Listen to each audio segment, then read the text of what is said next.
Flint is an economically struggling, predominantly African American city in Michigan, with 42% of its residents at or below the poverty line. In 2014, Flint switched its water supply from Detroit's water to the Flint River in an effort to save money by city officials.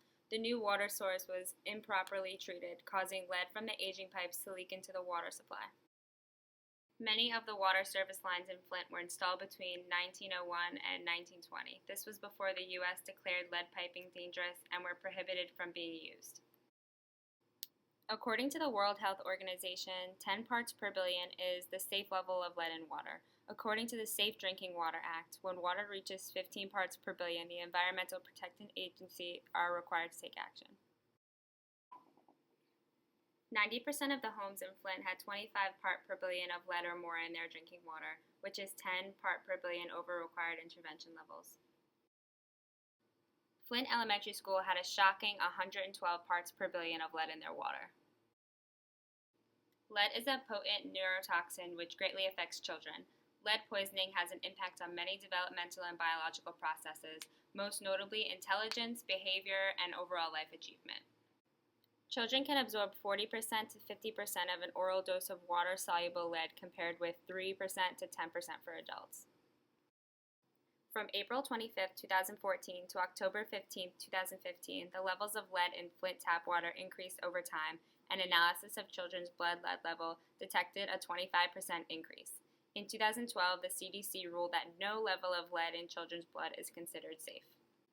The people affected are anyone who are getting their water from the Flint River after the town switched its water source from the Detroit-based water source.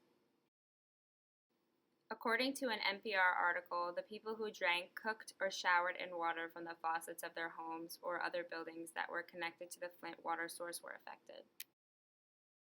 According to the World Health Organization, the Institute for Health Metrics and Evaluation has estimated that 2013 lead exposure accounted for 853,000 deaths in the United States due to long-term effects on health.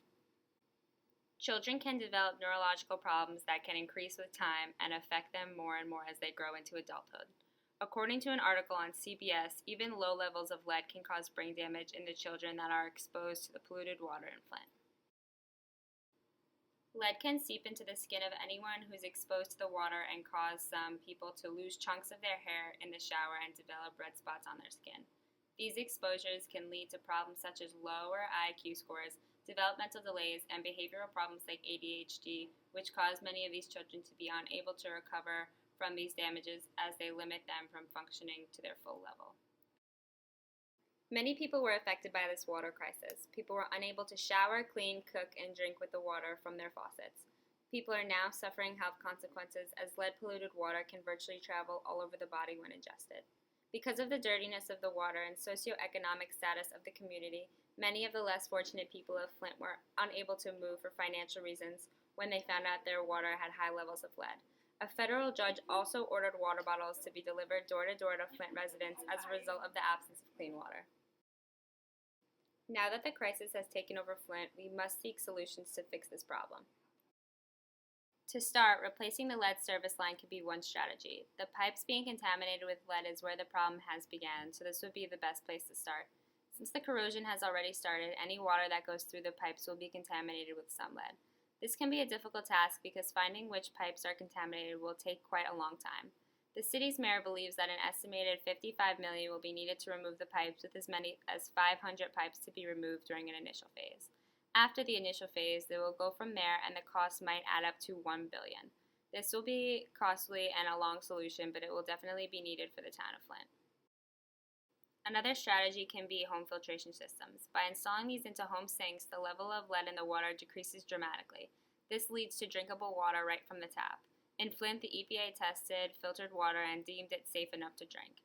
The best heavy metal filtration system to buy is an activated carbon filter. This might not be a solution for the entire town, but every individual who takes action to fix this problem will benefit from it. One more solution to the Flint water crisis can be aimed more at the community. By creating community resilience, the town can thrive again. Organizations can band together to hold therapy sessions, mentor the youth, educate the town on local issues, and transform the town through gardening, character building, and more. The entire community of Flint is affected by this crisis. In order to save this town, the people living inside of it must work together to keep the community resilience strong.